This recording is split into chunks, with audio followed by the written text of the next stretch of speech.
Postpartum OCD. I genuinely thought I was just going mad, anticipating something happening, something really bad.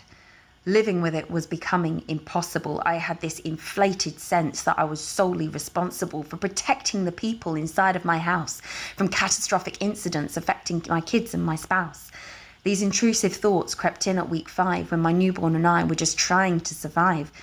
Most of my day was spent watching the ceilings and trying to ignore those uncontrollable feelings of death and destruction and the need to act fast, checking for the 8th time.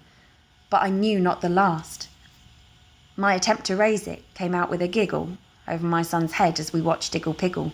Unreasonable? Maybe. Irrational? Perhaps. But nothing was stopping me checking those cracks. Not even at night when the house was asleep. Compelled by my fears, downstairs I would creep. My mum took me seriously and said that's not normal.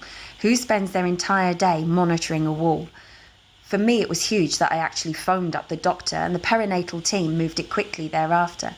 Professional advice offered options to medicate or a talking therapy to try to communicate, an attempt to comprehend where it all went so wrong, an anxious desperation to feel mentally strong.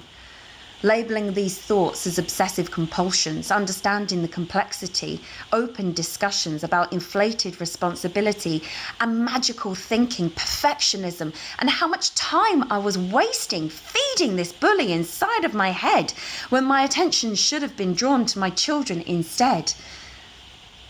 I felt robbed of my daughter's first smiles and laughs, attaching importance to thoughts that the bath would fall through the ceiling and kill someone below.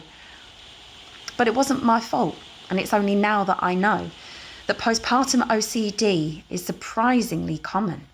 It affects, out of 100, 2 to 3 women.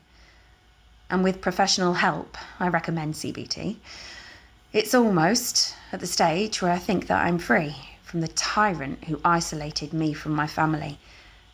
And that's why I'm sharing my story quite openly. Let's defeat this tormentor, postpartum OCD, so the futures are brighter for mothers like me.